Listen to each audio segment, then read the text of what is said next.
Hello everyone. তো রথ তো চলে গেছে, সোজা রথ যেটা অ্যাকচুয়ালি, তো আবার উল্টো রথ আসছে। তো সোজা রথে আমি বেরোতে পারিনি, ছেলের এক্সাম চলছিল বলে। তো আজকে সুযোগ পেয়েছি, আজকে আই মিন দুদিন আগে সন্ধেবেলায় বেরিয়েছিলাম একটু হাবির সাথে। তো বললাম চলো রথটা দেখে আসি, রথ তো দেখা হয়নি। তো রথ দেখতে চলে এসেছি। এটা হচ্ছে গঞ্জের বাজার আমাদের চন্দননগরের। তো খুব ভালো করে এসে দেখলাম যে ভীষণ কালারফুল একটা সুন্দর করে সাজানো রথ রাখা আছে। যদিও এখন ঠাকুর জগন্নাথ, বলরাম আর সুভদ্রাজি এর মধ্যে নেই, ঠাকুর অন্য জায়গায় রাখা আছে।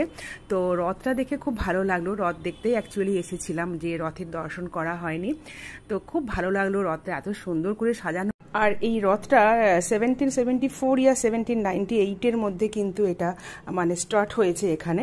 ফ্লাওয়ার দিয়ে খুব সুন্দর করে ডেকোরেট করা রথটা। আর রথের মেলা তো এখন নেই, কিন্তু একটা জিলিপির দোকান বসেছিল, তো সেখান থেকে কিছু গরম গরম জিলিপি কিনে নিলাম। আর এই দোকানগুলো মেনলি কিন্তু মেলা বসলে তবেই দেখতে পাওয়া যায়। চোখে পড়ে এই যে নানা রকমের খাজা, গজা, গুড়ের তৈরি, চিনির রসের তৈরি, বাদাম ভাজা, নিমকি। তো কিছু কিছু জিনিস কিনলাম এখান থেকে। আর এখন কিন্তু বাড়ি যাব না, এখান থেকে যাব স্ট্যান্ডে। তারপরে অনেক কিছু জিনিস কেনাকাটা করার আছে, যেহেতু অনেকদিন পরে বেরিয়েছি। তো তারপর ঘুরতে ঘুরতে বাড়ি ফিরতে এখন অনেক দেরি আছে। কোথায় কোথায় গেলাম তোমাদের সাথে শেয়ার করব, সাথে থাকো। চলো এখান থেকে এবার বেরোলাম, টাটা।